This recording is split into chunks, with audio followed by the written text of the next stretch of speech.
noite a todos. Vamos começar o nosso estudo. Temos hoje aqui conosco nosso convidado, Geisa Maguele Moreira, da FEAP, na Tijuca. Fraternidade, Espírito, Amor e Paz. Vai falar sobre o capítulo 15, fora da caridade na salvação. Vamos ler um trechinho, como é de praxe da casa. Depois fazemos a nossa prece e passamos a palavra à nossa irmã para que ela possa desenvolver o tema da noite de hoje. Capítulo 15, fora da caridade não há salvação. O dia que precisa o Espírito para ser salvo. Parábola do bom samaritano. Ora, quando o Filho do Homem vier em sua majestade, acompanhado de todos os anjos, sentar-se-á no trono de sua glória. Reunidas diante dele todas as nações, separará uns dos outros, como o pastor separa dos bodes as ovelhas, e colocará as ovelhas à sua direita e os bodes à sua esquerda. Então dirá o rei aos que estiverem à sua direita: Vinde, benditos de meu Pai, tomai posse do reino que vos foi preparado desde o princípio do mundo. Porquanto tive fome e me deste de comer, tive sede e me deste de beber, careci de teto e me hospedaste, estive nu e me vestiste, achei-me doente e me visitaste, estive preso e me foste ver. Então responderão ao justo: Senhor, quando foi que te vimos com fome e te demos de comer, ou com sede e te demos de beber? Quando foi que te vimos sem teto e te hospedamos, ou despido e te vestimos? E quando foi que te soubemos doente ou preso e fomos visitar-te? O rei lhe responderá: Em verdade, vos digo, todas as vezes isso fizeste a um destes mais pequeninos dos meus irmãos. Foi a mim mesmo que o fizeste. Jesus amado Mestre Senhor, estamos aqui reunidos em Teu nome, em nome de Deus. Iniciamos os trabalhos da casa na noite de hoje, rogando ao Pai, Senhor, que envolva este ambiente, a todos aqueles que aqui se encontram, aqueles que ainda vão chegar, para que assim possamos ter um trabalho tranquilo, equilibrado e sereno, Senhor.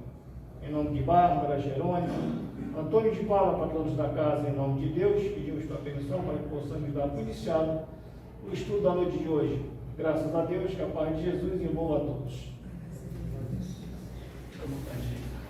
Boa noite a todos. Eu estava conversando com o Alfredo que eu estou particularmente feliz de voltar aqui, né? Nesse momento que nós todos estávamos tão carentes desse alimento espiritual, apesar de termos a internet, termos as lives e vários vídeos, essa troca, esse contato, né, faz muita falta para preencher um pouco o nosso coração, né? A gente poder trocar, olhar uns com os outros, e isso me deixa muito feliz, porque a casa em que eu trabalho ainda não está aberta, não tem previsão de abrir, e esse contato aqui, nossa, tá maravilhoso poder aqui compartilhar com vocês de novo.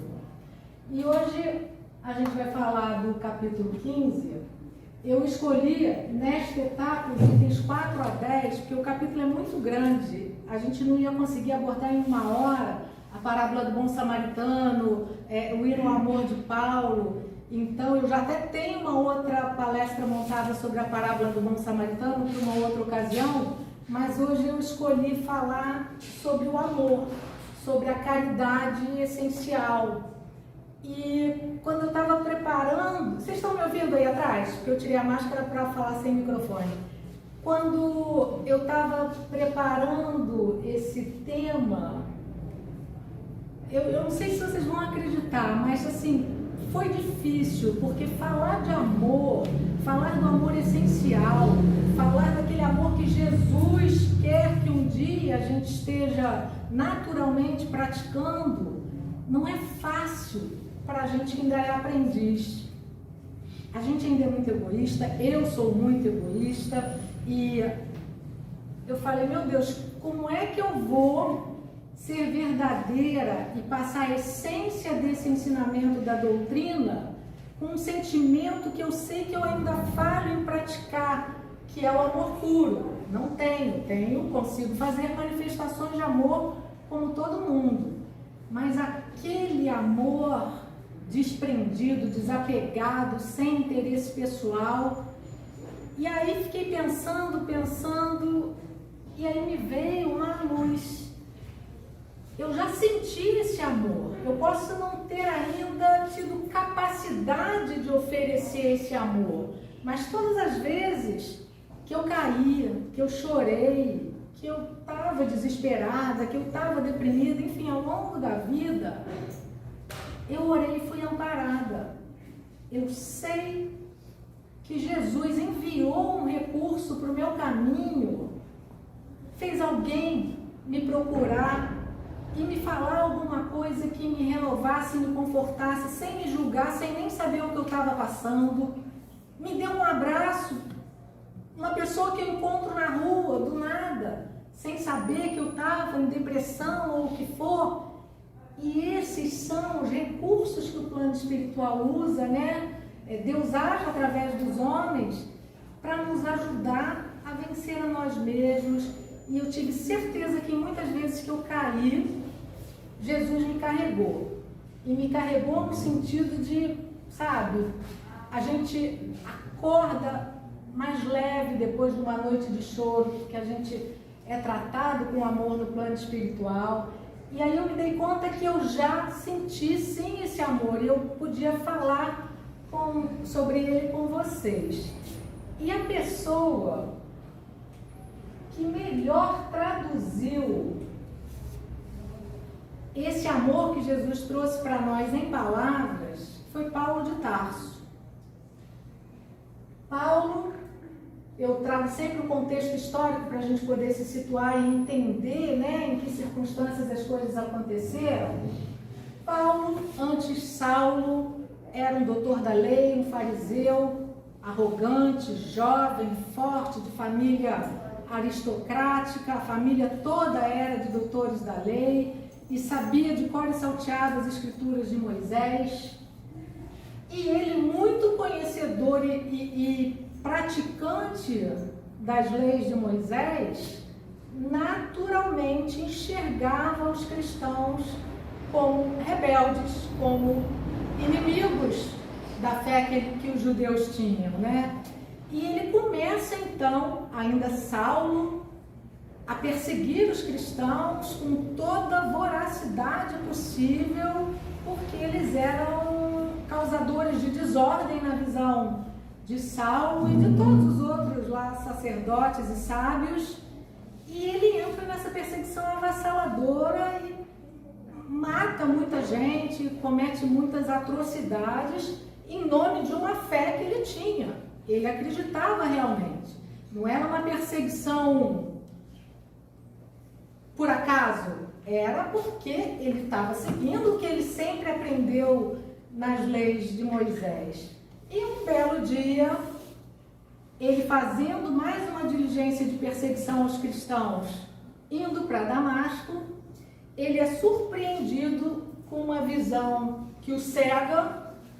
Ele cai do camelo e tem uma visão de Jesus. Só ele vê. Hoje a gente sabe que era uma visão mediúnica. Naquela época, naturalmente, não se tinha essa noção.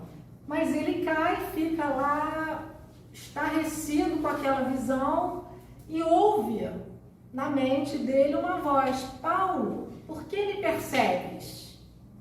Era Jesus ali, e naquele instante a vida de Paulo se transforma. O homem de Saulo, né, que ele ainda era Saulo, o homem Saulo naquele momento recebe um choque de realidade e passa 3 dias cego. Ele é levado para uma pousada, lá para uma hospedaria, pelos soldados dele lá, e deixam ele lá. E ele fica cego por 3 dias, num processo de reflexão íntima e profunda, tentando compreender o que foi que aconteceu. Meu Deus, eu errei a minha vida inteira, então, né? Naturalmente, não dá nem para imaginar o que pode ter se passado na cabeça dele. E, assim, os detalhes da história vocês têm no livro Paulo e Estevão, né? Que conta toda a trajetória de Emmanuel, psicografado por Chico Xavier. E Paulo, então, aí eu vou pular anos de de exercício de desconstrução de Paulo, para passar para uma etapa onde ele, já consciente de todos os equívocos que tinha cometido como Saulo até então, ele escolhe o isolamento social e vai para o deserto. Meu Deus, eu não sou mais aquele homem velho. Eu hoje entendo todos os equívocos e os enganos que eu cometi pela minha interpretação equivocada das leis de Deus. E agora, aquele nome Saulo não combina mais comigo, porque o Saulo era um perseguidor de cristãos. E hoje, eu sou cristão, eu quero participar dessa causa maior, quero ser parte disso, quero estudar, quero entender, e daqui para frente vou trocar o meu nome, quero ser chamado de Paulo. E aí ele é o nosso conhecido Paulo de Tarso. E muitos anos se passam, ele passa 3 anos no deserto, isolado lá com um casal de amigos cristãos que o acolhe, e ele precisava sobreviver, ele agora não tinha mais nada. E também passou a ser perseguido, porque os doutores da lei acharam ele um traidor. Então ele também estava sendo procurado. E o que acontece? Nesse tempo no deserto, nesse processo de desconstrução que Paulo se propõe, ele mergulha em si e pensa, naturalmente, eu tenho que sobreviver. Buscou dentro de si uma potencialidade adormecida que ele tinha, que era o ofício de tecelão, que ele tinha aprendido na adolescência, que naquela época, né, os filhos de classes abastadas tinham que aprender um ofício e tal, todos eles eram bons em algum trabalho, e ele aprendeu o ofício de tecelão. Então ele resgata dentro dele essa potencialidade da adolescência e fica esse tempo lá no deserto sobrevivendo do seu trabalho, fazendo tendas, fazendo tapeçaria. 10 anos se passam, depois de 3 anos ele volta para a cidade, tem uma série de acontecimentos, ele encontra com Simão Pedro, tem uma série de histórias que o livro Paulo Estevão ilustra bem, conta muito bem, e Paulo já começa a trabalhar, a servir a Jesus como multiplicador do cristianismo. E visitava cidades, pregava a palavra, ensinava as leis morais, o que era ser homem de bem em cada cidade. E um belo dia, ele foi a Corinto. Corinto ainda não tinha nenhuma comunidade cristã. E como era a cidade de Corinto? Uma cidade grega que se tornou colônia romana, multicultural, cosmopolita, e lá havia todo tipo de culto religioso. Lá em Corinto, tinham 2 portos, e eles cultuavam o deus Poseidon, deus lá dos mares. Tinha no alto de uma montanha o templo sede da deusa Afrodite, deusa do amor. Então, era uma cidade grega, colonizada por romanos, que começou a ter uma mistura de religiões, de raças, de tribos, e conviviam muito bem com isso, com essa diversidade cultural. E lá tinha uma particularidade. No templo lá de Afrodite, tinham, dizem os historiadores, que mais de 1000 sacerdotisas. E quando aqueles navios aportavam lá na cidade, centenas de marinheiros, comerciantes, viajantes, aportavam na cidade. E aquelas 1000 sacerdotisas desciam do templo para promover, através da experiência sexual, uma conexão com o divino. Então, vocês imaginem só, era uma promiscuidade danada, e eles achavam que essa interação carnal com o divino era a conexão sublime que o homem podia ter. Então era de todo jeito, era terra sem lei, tudo permitido, e as tribos, as comunidades lá, todas mandavam ver, era aquilo que eles acreditavam, era aquilo que era permitido, então cada um fazia o que queria. E aí Paulo aproveita essa oportunidade da cidade ser receptiva a cultos religiosos diferentes, a haver um respeito, né? Cada um no seu quadrado e todo mundo lá se aceitava. Paulo vai até lá e funda uma comunidade cristã. E entenda uma comunidade nessa época com cerca de 100 pessoas. Era o tamanho de uma boa comunidade. Paulo passa lá 1 ano e meio, mais ou menos, e deixa lá a semeadura do homem de bem, das leis morais, dá uma série de ensinamentos, claro, todo na base dos evangelhos de Jesus, porque ele já, né, tinha convívio com todos os apóstolos, e deixa aquilo lá bem semeadinho, bem redondinho, com aquela comunidade de 100 pessoas. Só que nessa ocasião, Paulo já era um multiplicador do cristianismo. Ele viajava por várias cidades, dividindo essa tarefa com os apóstolos. Então, e essas distâncias eram percorridas na maior parte do tempo a pé e pelo deserto. Então, levavam semanas, meses de uma cidade a outra, alguns anos para chegar lá na região adequada. E Paulo tinha voltado para Éfeso para continuar a sua demanda de trabalho, de compromissos. 1 ano, 2, um tempo lá se passa e ele é procurado por um morador de Corinto que vai até Éfeso, onde ele estava, que era bem longe, e fala: Paulo, você precisa voltar.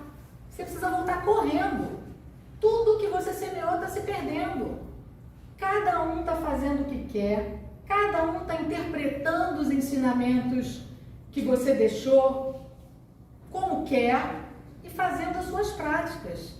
Tem pessoas que passaram a seguir Apolo, que era um outro propagador, um outro divulgador que passou na cidade e começou a falar, e algumas pessoas acharam que agora era ele que estava certo.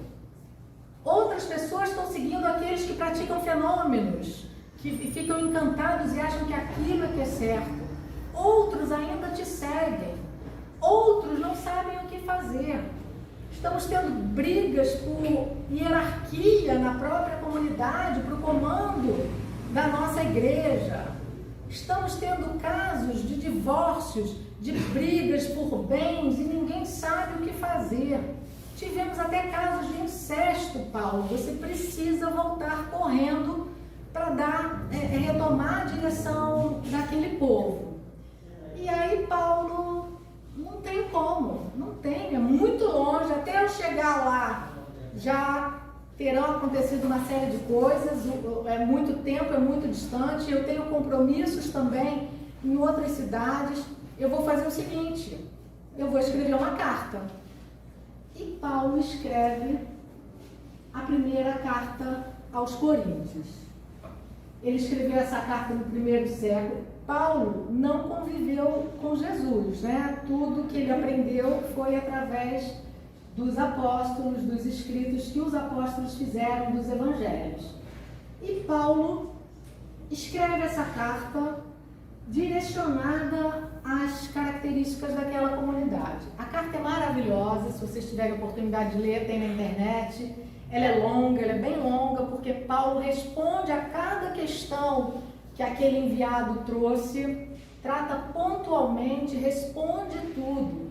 E no meio dessa carta, ele coloca um hino ao amor, que foi o trecho que os nossos amigos espirituais escolheram para constar nesse capítulo do Evangelho, no item 6, que é o hino ao amor.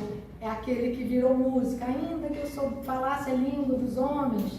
Aquilo é o hino ao amor, ele é muito maior do que aparece, do que o trecho escolhido para constar no nosso Evangelho, na codificação de Kardec, que ali foi a parte principal, mas a carta toda é maravilhosa, né?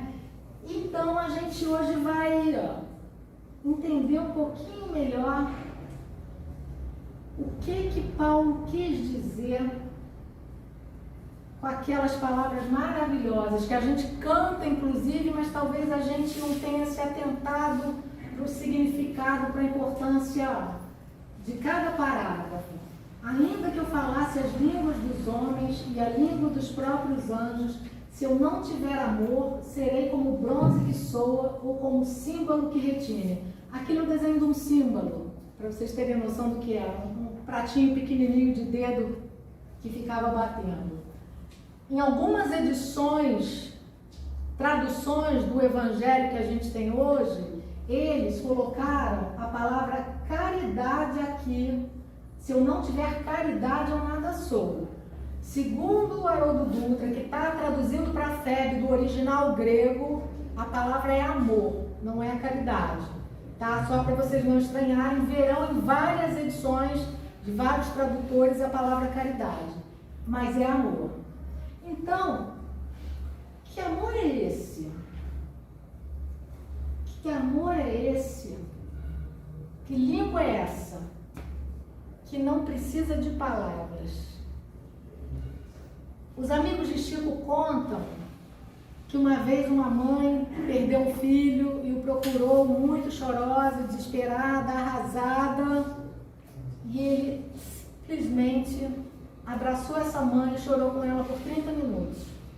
E ela saiu dali outra pessoa, renovada, confiante, cheia de fé na vida futura. E ele não disse uma palavra sequer. Que língua é essa? Aquele amor que dispensa a palavra, porque às vezes as palavras atrapalham, né? Às vezes a gente enfia os pés pelas mãos e a pessoa só quer um acolhimento. E Chico, que a gente sabe que era, né, um missionário, uma pessoa muito especial, só o abraço dele foi capaz de passar para aquela mãe o amor necessário, sem palavras, para aquietar o coração dela. Ainda que eu tivesse o dom da profecia, que penetrasse todos os mistérios e tivesse perfeita ciência de todas as coisas. Aqui ele está falando de mediunidade, ele está falando de capacidade de profetizar, de ver o futuro, de ter conhecimento do que é invisível. E aí eu me lembrei e coloquei aqui para vocês o que aconteceu com Clarencio e irmã Clara no livro Entre a Terra e o Céu, que eu não sei se vocês já tiveram a oportunidade de ler, da coleção André Luiz. Eu vou ter que dar um spoilerzinho da história para vocês entenderem o contexto. Num lar, uma família, pai, mãe e 2 filhinhos, a mãe morre, desencarnou. O pai casa com uma segunda esposa. E nesse meio tempo ele casa com a segunda esposa, os 2 filhos, né, acho que 6 e 5 anos, uma coisa assim, um menino e uma menina, começam a perceber em casa uma desarmonia, começam a acontecer brigas, começam a acontecer desentendimentos que não aconteciam antes. A menina, muito boa de coração, ela tinha vindo de nosso lar, ela era amiga espiritual de nosso lar, tinha encarnado naquele núcleo familiar por uma série de questões, e ela ora para a mãezinha dela ajudar aquela família a se harmonizar novamente, porque estava todo mundo sofrendo. Só que mal sabia ela que a própria obsessora do lar era a mãe dela. Então vocês imaginem a situação. E para piorar a história, o irmãozinho menor morre afogado por negligência da madrasta, da segunda esposa. E aí a mãe obsessora pirou, né? Ficou assim querendo ardentemente se vingar da segunda esposa e passou a tornar a vida daquela família um inferno, e cega pelo ciúme, sem se dar conta que era ela mesma que estava causando a infelicidade de todo mundo, né? A oração da menina bate na mãe, que era obsessora, mas ela é refratada e vai parar nos amigos espirituais do nosso lar. E os amigos lá convidam Clarencio para vir auxiliar nesse caso. E Clarencio vem com o André Luiz, né, com os alunos lá, os aprendizes, e tenta conversar com a mãe, conversa com a mãe obsessora, mostra para ela, faz uma doutrinação, mostra para ela todo o mal que ela mesma está causando à família, tranquiliza, dá passes, mas não resolve. Não resolve. E aí, Clarencio, num determinado momento, fala lá para os aprendizes: até aqui eu consegui, mas daqui para frente a gente precisa de alguém que ame para conversar com essa mãe. E olha que Clarencio é mentor espiritual, mas naquele momento a palavra não resolvia. E Clarencio ainda não tinha depurado totalmente as suas questões no seu espírito para conseguir irradiar aquele amor que aquela mãe necessitava. E aí ele convida Irmã Clara, eles voltam para o nosso lar e pedem ajuda da Irmã Clara, que era uma irmã que já irradiava amor. Naturalmente, ela já tinha depurado no espírito dela todas as mazelas emocionais e ela conseguia simplesmente, com a presença dela, envolver as pessoas num amor que para nós, assim, inexplicável, de transformar a pessoa só com a presença dela. E aí a Irmã Clara vem e consegue fazer com que a mãezinha obsessora, só com a presença dela, a mãe obsessora não tinha uma vibração compatível para ver a Irmã Clara, mas ela sentiu a presença, ela ouviu as palavras, ela sentiu as luzes coloridas que o amor emana em essência, e ela caiu em si e aceitou a doutrinação, a conversa com a Irmã Clara, e dali para frente reverteu totalmente o quadro, passou a auxiliar a família e tentar levar paz de novo para aquele lar, porque entendeu que era o amado dela, né, o marido e a filha querida que estavam sendo os maiores sofredores. E tem uma outra variável muito importante que vocês precisam ler o livro para entender. Aquele núcleo familiar estava reunido por uma série de razões que essa própria mãezinha obsessora, por conta do véu do esquecimento, não conhecia as particularidades que uniam aquelas pessoas. Então, assim, o livro é maravilhoso. E o que fica desse ensinamento? Que amor é esse, né? É um amor que é presença. Clarencio, com toda a inteligência, com todo o conhecimento, com toda a elevação, ainda não conseguia exprimir no coração esse amor essencial. Ainda passava pelo racional. Então, esse amor puro e verdadeiro que Paulo está trazendo para nós, decodificando para nós a partir do que ele aprendeu com o que Jesus trouxe, ele não precisa de palavras. Então é mais um exemplo de que a gente pode ter toda a mediunidade do mundo, conhecer todos os mistérios. Sem amor, a gente não consegue resolver as coisas. Sem essência, somos só vibração. E manifestação sem essência é como um corpo sem alma. Ainda que eu tivesse toda a fé possível ao ponto de transportar montanhas, se não tiver amor, nada sou. Paulo coloca o amor acima da fé e ao alcance de todos. Não podemos ter preconceitos.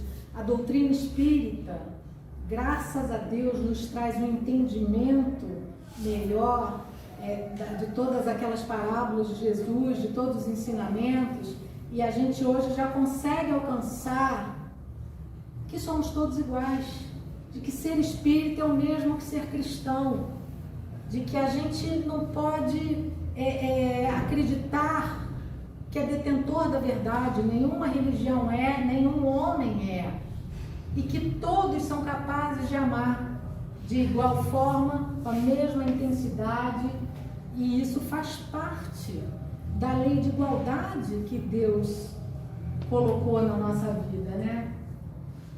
E mesmo que eu tivesse distribuído os meus bens para alimentar os pobres e houvesse entregado meu próprio corpo ao martírio, se não tiver amor, tudo isso de nada me serviria.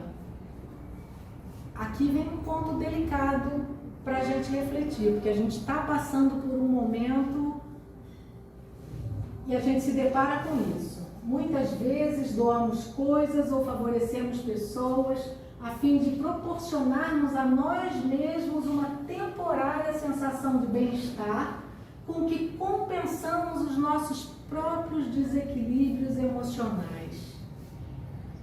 Nós somos aprendizes do amor.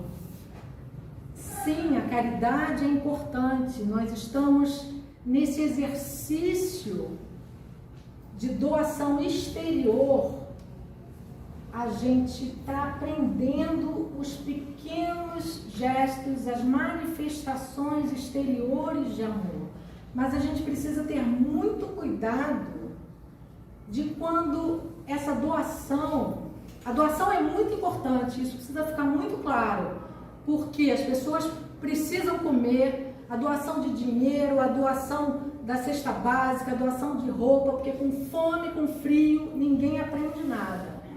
Mas aqui, nesse momento, a gente está falando do nosso papel de doadores. E o amor precisa estar presente, sem interesse pessoal, naquele gesto que a gente faz. Vocês imaginem uma situação que eu tenho certeza que vocês já devem ter passado ou ouvido de alguém. Alguém fala assim, normalmente numa situação familiar: eu há 20 anos me sacrifico por essa família, há 20 anos, e ninguém me dá valor. Esse sacrifício, a pessoa pode ter se sacrificado, mas esse sacrifício que tem como moeda de troca a cobrança do reconhecimento, não agrega valor para o espírito. Várias pessoas podem ter sido beneficiadas, mas essa pessoa que diz que cedeu, que sacrificou, ela, para si, o espírito dela não ganhou nada com aquilo, a nível de evolução, a nível de progresso. Porque o tempo todo a pessoa estava com um interesse pessoal, estava com um orgulho, querendo o reconhecimento, querendo algum benefício em troca daqueles que a gente ajudou. E a gente precisa sempre pensar nisso, porque a gente aqui como aprendiz, e eu não sou diferente de vocês nem um pouco, quando a gente daqui para frente, né, for fazer uma doação, um ato de caridade, 3 segundos de reflexão para tentar se desprender dessa vaidade de eu estou ajudando, vão se beneficiar porque eu estou ajudando. A gente começar a aprender a se libertar desse ego, né, que nos deixa cegos em muitas questões. Só há proveito para o nosso espírito quando é o amor que inspira os nossos atos. O amor de um nunca é igual ao outro, ele só se entrega pessoalmente. E aí, voltando à questão da cesta básica, por exemplo. Preparamos as cestas básicas, mandamos entregar as cestas básicas, mas é possível eu falar assim: Alfredo, faz o seguinte, pega um pouco aqui do meu amor, bota num saquinho, bota aí na cesta básica e leva junto para mim? Não dá, né? Não dá. O amor só se entrega pessoalmente. Então a gente precisa refletir sobre isso. O gesto é fundamental de alimentar o outro, mas para a gente caminhar no aprendizado do amor essencial de Jesus, a gente precisa estar presente no ato da doação do tempo, da doação do olhar, do abraço, da entrega. Isso é muito importante, não quer dizer que seja possível na vida que a gente leva, mas é uma etapa de aprendizado que a gente está passando agora e que com certeza no futuro a gente vai colher, porque a gente está exercitando forte isso, né? E aos poucos a gente vai conseguindo se desapegar do que ainda nos arrasta. Os atributos do amor. O amor não se esgota, de jeito nenhum. Esse amor é essencial. Ele é paciente. Fomos avalizados. Nós fomos avalizados. Tivemos, todos nós, muitas encarnações e muitas pessoas queridas e muitos amores, amados. E muitos escolheram avançar, enquanto nós escolhemos ainda ficar nos prazeres mundanos e a gente acabou se atrasando em relação a eles.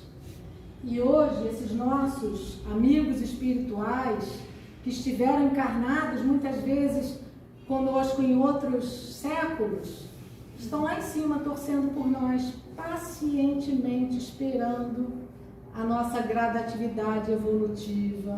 E muitas vezes eles avalizaram a nossa vinda para a encarnação. Lá no momento do planejamento encarnatório, alguém pode ter pedido por nós.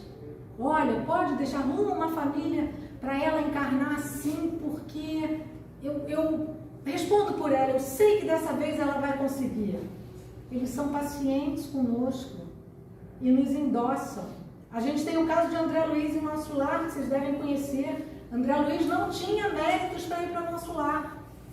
Foi a mãe que intercedeu lá com os ministros de nosso lar e assinou um cheque em branco. Podem resgatar o meu filho e trazer para cá. Eu assino embaixo, esse menino tem valor. Porque quem ama só contabiliza o bem do outro. Enxerga o potencial de futuro que ele tem. Então, fomos avalizados. Aqui nós, de queda em queda, e temos muitas pessoas que nos amam lá em cima, aguardando pacientemente por nós. O amor é brando e benfazejo, não é ciumento. Ele é até tímido, ele é compreensivo. O amor tem tolerância com a limitação do outro. Quem ama, esse amor essencial, consegue ter uma tolerância infinita, uma compreensão de que o outro ainda não consegue fazer diferente. Não é temerário nem precipitado, ele respeita a gradatividade da evolução. Respeita a gradatividade da evolução do outro. Ele não tem pressa, não tem aquela pressa ansiosa que o outro chegue correndo ao nível que ele está. Não. Ele tem tanta confiança nas leis de Deus, de que tudo está perfeito, de que todos chegaremos à perfeição e à felicidade, que ele consegue, por amor, respeitar a gradatividade no tempo da pessoa que ele ama. Não se enche de orgulho. Inflar não é crescer. Também todo mundo já deve ter passado por situações onde às vezes nós estamos muito carentes e num ambiente a gente só quer falar da gente. A gente não deixa ninguém falar. Nós ficamos ali num processo, numa cegueira orgulhosa e carente. Não, porque eu tenho mais problema que você, eu sofro mais que você. Não, mas a minha doença é pior do que a sua. Não, porque eu. Isso é um processo de desajuste emocional também. E quem é que consegue se relacionar assim, né? Porque isso é o ego inflado, olhando só para si mesmo. E isso não é crescer. Isso não é evoluir. Então é um processo que precisa de ajuda, de terapia. E Paulo nos convida a ultrapassar essas manifestações exteriores de amor e trabalharmos os seus atributos. O amor não é desdenhoso, ele não tem necessidade de se autoafirmar. Esse amor essencial não precisa provar nada a ninguém, simplesmente ele é. Ele é. Não cuida de seus interesses. E os filhos nos comprovam. Quem tem filho aqui sabe que o interesse do filho passa a ser o interesse principal. Nós abrimos mão de nós mesmos e aí é um amor essencial. E aí eu particularmente posso falar do amor materno, que é um amor que abre mão de si mesmo, na maior parte dos casos, né? A gente sabe que não dá para generalizar, mas o amor do filho vem em primeiro lugar. A gente cuida primeiro do interesse do outro. Não se agasta nem se azeda com coisa alguma. Ele é manso e pacífico, tolerante, compreensivo, ele não se irrita, não tem ira, não tem motivo. Ele compreende que o outro ainda não consegue fazer diferente. Não suspeita mal. A mala vai ficando pesada. Uma outra situação que vocês também já devem ter passado ou ouvido falar, alguém dizendo assim, normalmente em família, em casa: você se lembra daquele verão, um domingo de 1995, que eu te pedi um copo d'água e você me negou porque estava cansado? Você se lembra disso? A pessoa passa mais de 20 anos contabilizando todo o mal que o outro fez, mas não consegue, na mesma proporção, enumerar o bem que aquela mesma pessoa fez ao longo daqueles 20 anos. E o que é isso? O nosso orgulho, o nosso ego orgulhoso, não gosta de enumerar as virtudes do outro. Nós gostamos sempre de ver que o outro é pior do que a gente. Não, ele fez isso. Não, eu não sou assim. A gente contabiliza o mal para que a gente pareça melhor do que o outro. Isso é orgulho puro. Por isso a gente não enumera o bem, mas a gente vai chegar lá, porque esse amor essencial faz com que a gente só enxergue os potenciais, o positivo do outro, e tenha tolerância com as fraquezas. Então essa é uma reflexão assim bem legal para a gente, toda vez que pensar que o outro fez uma coisa contra nós. Não, ele fez o que ele podia, mas ele já fez muito mais coisas boas para mim do que essa que ele está fazendo hoje por alguma razão equivocada. E o amor de Deus por nós é uma luz inextinguível, inalterável, não importa o que a gente faça. Deus sempre vai colocar no nosso caminho os recursos para, se a gente se desviar, a gente voltar ao caminho do bem, do homem de bem, da mulher de bem. E esses recursos, às vezes, são pessoas que cruzam o nosso caminho, que seguram a nossa mão, se a gente quiser, e nos dão uma outra perspectiva da vida, e a gente consegue dar uma virada. Foi um recurso que Deus colocou no nosso caminho, porque Ele age o tempo todo através de nós mesmos, né? Uns ajudando os outros. O amor não se rejubila com a injustiça, mas se rejubila com a verdade. Vocês imaginem agora, nós todos desencarnamos, estamos lá no plano espiritual, nosso perispírito super sutil, com acesso a todas as nossas memórias. A gente lembra de tudo que a gente fez. Aí colocam na nossa frente uma tela com todas as nossas conversas de WhatsApp. Com aquelas maledicências, as fofocas, as mentirinhas, os comentários. A verdade é a única coisa que fica, e ela vai aparecer. Aqui a gente não enxerga ela como um todo, né? Mas a gente vai se lembrar de tudo e aquilo vai ficar latente, os equívocos, na nossa tela mental. O amor tudo suporta e tudo crê. Tolerância não quer dizer impunidade. Jesus, todo mundo sabe, ajudava a todos, curava, estendia a mão. São os doentes que precisam de médicos e ele ia, os malfeitores da época, ele ajudava, ele tinha uma palavra consoladora, mas ele não era conivente. O tempo todo Jesus dizia, vá e não peques mais. Ele estendia a mão e ajudava, mas vá e não repita o seu erro, porque agora você já aprendeu. Esse era o recado. E nós precisamos aprender a dizer não na nossa vida. Dizer não na educação de um filho, quando um filho está querendo fazer uma coisa errada, a gente ser firme no não é um gesto de amor. Nós estamos protegendo aquele espírito que está no estado criança, na encarnação, adolescente. Estamos protegendo ele de complicar a própria vida. Então, saber dizer não na hora certa é saber educar. E precisamos aprender também a saber dizer não para amigos, para companheiros, porque muitas vezes aquele parceiro nosso, aquela pessoa, aquele amigo, está indo para um caminho que não é legal e quer te arrastar junto, quer que você vá com ele. É uma prova de amor e de amizade a gente dizer não, eu paro aqui. Não vou com você daí para frente porque é um equívoco esse ato que você pretende.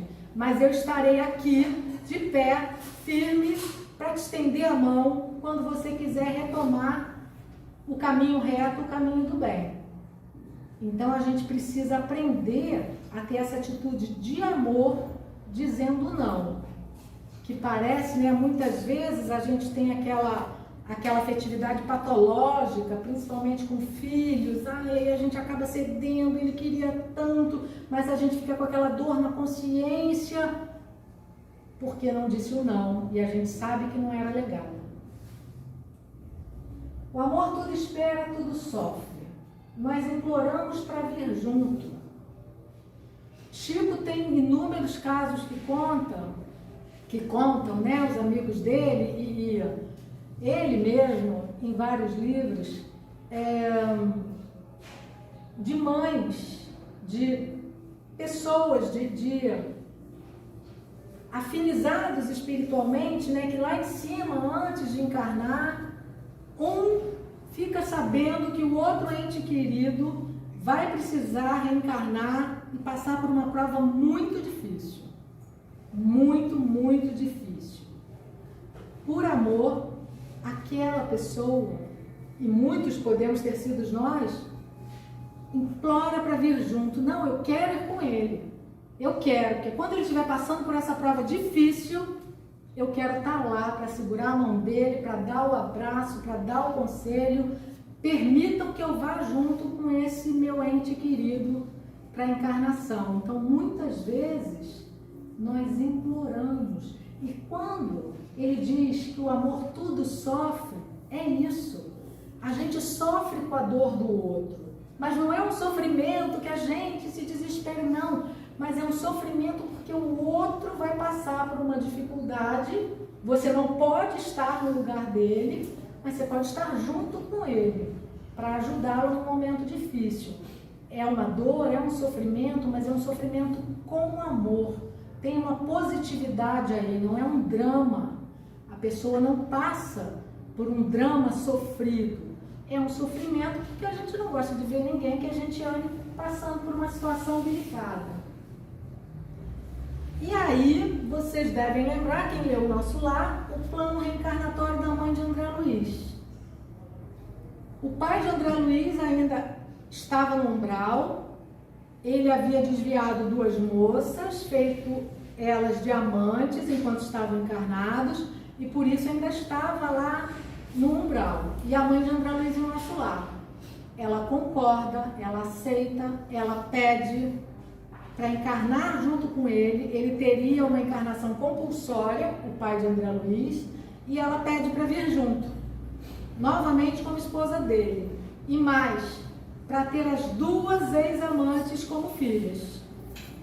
Porque quem desvia a conduta é responsável por reconduzir.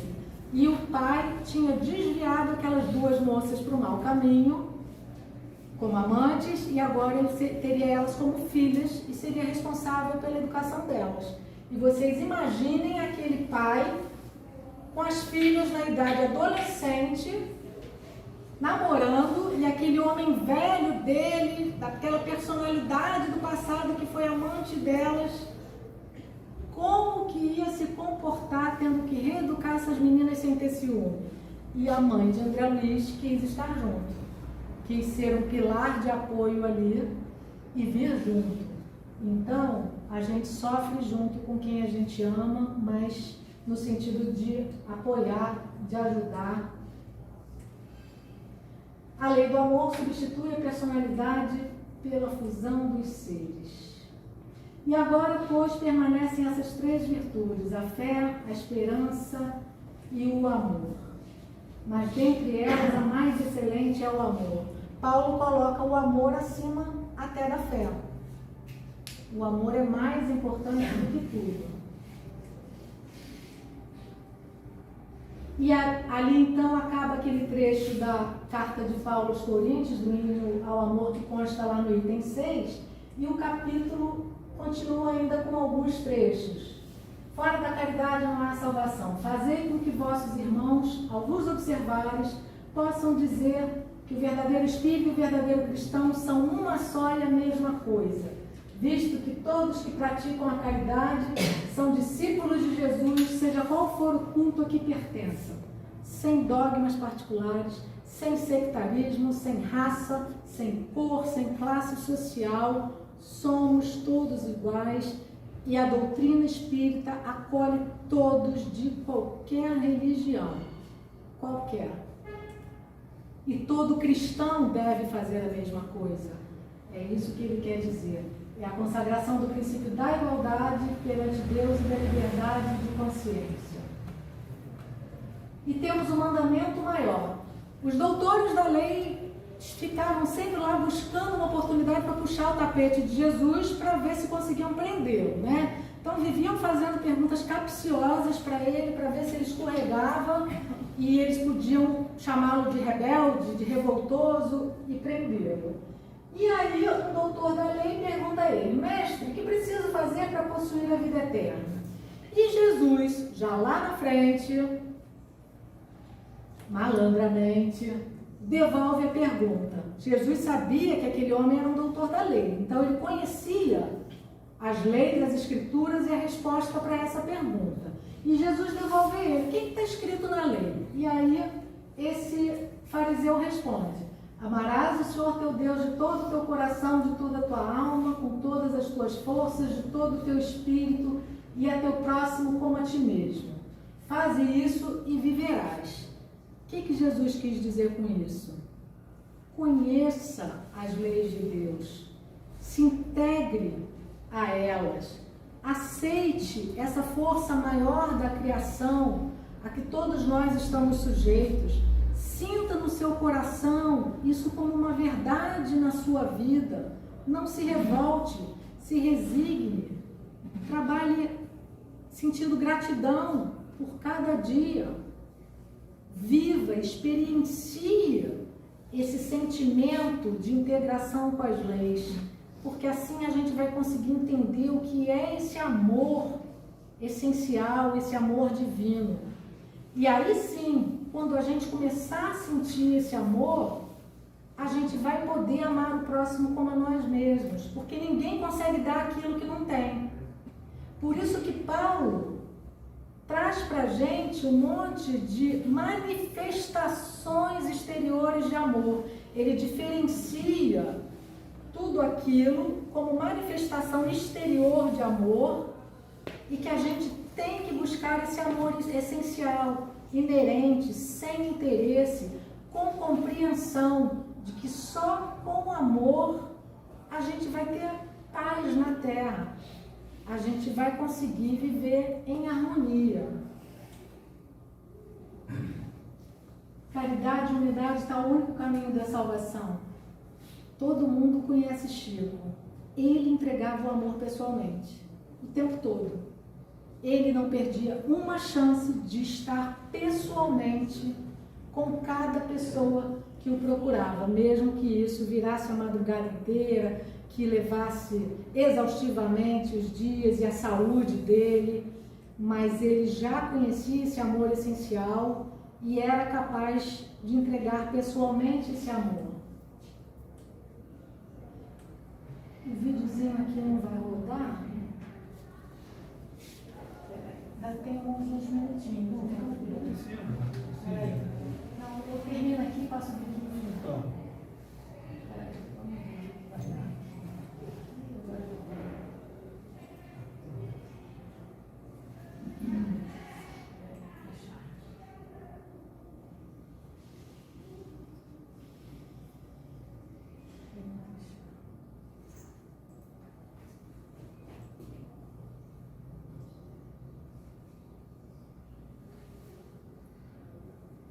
Enquanto o vídeo fecha, eu vou trocar, então vou fazer a conclusão, fechamento agora, e se voltar a gente vê o videozinho. Voltando a falar de Paulo escolheu voluntariamente o isolamento social. Paulo percebeu que precisava daquela reclusão para conseguir se desconstruir, se desfazer daquela identidade de Saulo, daquele homem que cometeu uma série de equívocos e que ele não queria mais ser daquele jeito. Ele escolheu se isolar e levou 3 anos nesse processo de desapego de si mesmo, sem se julgar, entendendo que fez o que fez porque não sabia fazer diferente, achava que estava agindo certo. Mas ele escolheu se transformar a partir do isolamento e da reclusão e ressurgiu na própria encarnação como um novo homem, a ponto de preferir trocar de nome. E virou um multiplicador do cristianismo. Quando nós, parte da humanidade, não fazemos esse movimento voluntariamente de nos desconstruirmos, de nos desapegarmos, quando cada um de nós que compõe a humanidade encarnada, principalmente desse planeta, ainda tem muitos apegos e fica adiando essa revisão de si mesmo, a lei do progresso, que é imutável e implacável, chega até nós e nos obriga a esse isolamento compulsório. Então, é difícil, mas nós precisamos aproveitar esse momento íntimo para revermos o nosso homem, a nossa mulher, o nosso espírito. Quais são as necessidades dele? Por que eu estou sofrendo? Por que eu estou sendo obrigada a esse isolamento? Por que eu não estou feliz? O que eu preciso deixar para trás? Quem eu era? Estava legal? Eu machuquei muita gente? Eu estou feliz hoje? Quem eu sou de verdade? Cadê aquela minha potencialidade do tempo que eu era criança, que eu gostava tanto? Eu queria ser bombeiro, eu queria salvar vidas. E hoje virei uma pessoa que só pensa em dinheiro. Eu estou dando exemplos genéricos, né? Será que é possível eu resgatar aquele meu potencial? E hoje, na metade da minha vida, eu, por exemplo, que tenho 52, sou capaz de me reconstruir daqui para frente, porque eu ainda tenho 50 anos, digamos assim, para ser outra pessoa e aproveitar o tempo nessa própria encarnação, que foi o que Paulo fez. Nós podemos poupar muito o nosso próprio tempo de evolução se a gente souber aproveitar esse tempo de isolamento social. E ninguém está dizendo que é fácil, não, porque a gente tem que mexer com o ego não gosta de ser desconsiderado, não gosta de ser deixado de lado, e a gente precisa rever o nosso papel em família, o nosso papel na sociedade, para quando isso tudo acabar, se for da própria vontade, aproveitar a oportunidade de recomeçar como homem novo, como um ser humano novo, como uma mulher nova, como um pai novo, como uma mãe nova. Quantos pais e mães estão descabelados porque estão tendo que ficar 24 horas com o convívio, com a educação dos filhos? Mas é uma oportunidade assim sem preço, se souberem, dar valor a esses momentos, porque os núcleos familiares não foram escolhidos casualmente. Então essa oportunidade é uma oportunidade tanto para a gente se afinizar muitas vezes com o inimigo do passado que hoje está ali na nossa família. Então isso é muito importante e a gente precisa ser muito grato pelo tipo de isolamento social que nos foi imposto. Vocês pensem, nós não perdemos casa, não perdemos energia elétrica, não perdemos a fonte de alimento, não foi um furacão, não foi uma tsunami, que devasta tudo, todo mundo fica sem casa, sem energia, sem comida, todos são igualados no nível mais baixo de sofrimento e de necessidade quando é uma tragédia climática, Nós não, nosso livre-arbítrio está respeitado, entramos e saímos de casa se quisermos, ficamos ou não em casa se quisermos, temos o alimento. A falta do emprego muitas vezes é a chance de buscar um potencial adormecido. Quanta gente está se reencontrando em novas tarefas, na culinária, em outros serviços, e se descobrindo com um talento que estava adormecido e que por conta muitas vezes de uma direção de só ganhar dinheiro, a gente esquece de olhar para o nosso propósito existencial.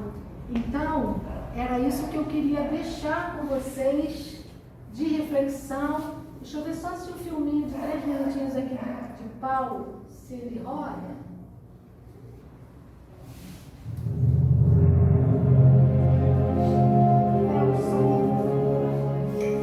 Ainda que eu falasse a língua dos homens e dos anjos e não tivesse amor, seria como um metal que soa ou como o sino que tinha. E ainda que tivesse o dom de profecia e conhecesse todos os mistérios e toda a ciência, e ainda que tivesse toda a fé, de maneira tal que transportasse os montes, e não tivesse amor, nada seria. E ainda que distribuísse toda a minha fortuna para o sustento dos pobres, e ainda que entregasse o meu corpo para ser queimado e não tivesse amor, nada disso me aproveitaria. O amor é sofredor, é benigno. O amor não é invejoso. O amor não trata com leviandade, não se ensoberbece, não se porta com indecência, não busca os seus interesses, não se irrita, não suspeita mal,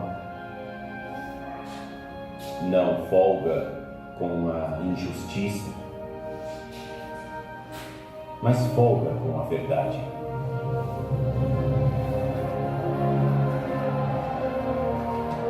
Tudo sofre, tudo crê, tudo espera, tudo suporta. O amor nunca falha. Mas havendo profecias, serão aniquiladas. Havendo línguas, cessarão. Havendo ciência, desaparecerá. Porque em parte conhecemos, e em parte profetizamos. Mas quando vier o que é perfeito, então o que o é, em parte será aniquilado. Quando eu era menino, falava como menino, sentia como menino, discorria como menino. Mas logo que cheguei a ser homem, acabei com as coisas de menino. Porque agora vemos por espelho em enigma, mas então veremos face a face.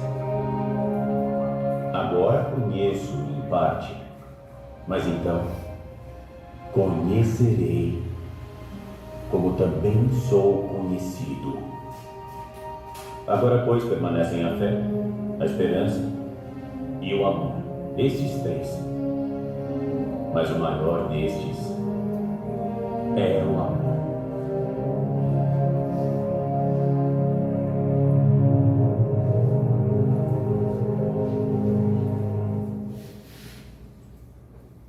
Gente, então, obrigada pelo tempo de vocês e mais uma vez, nossa, foi muito bom estar aqui de novo.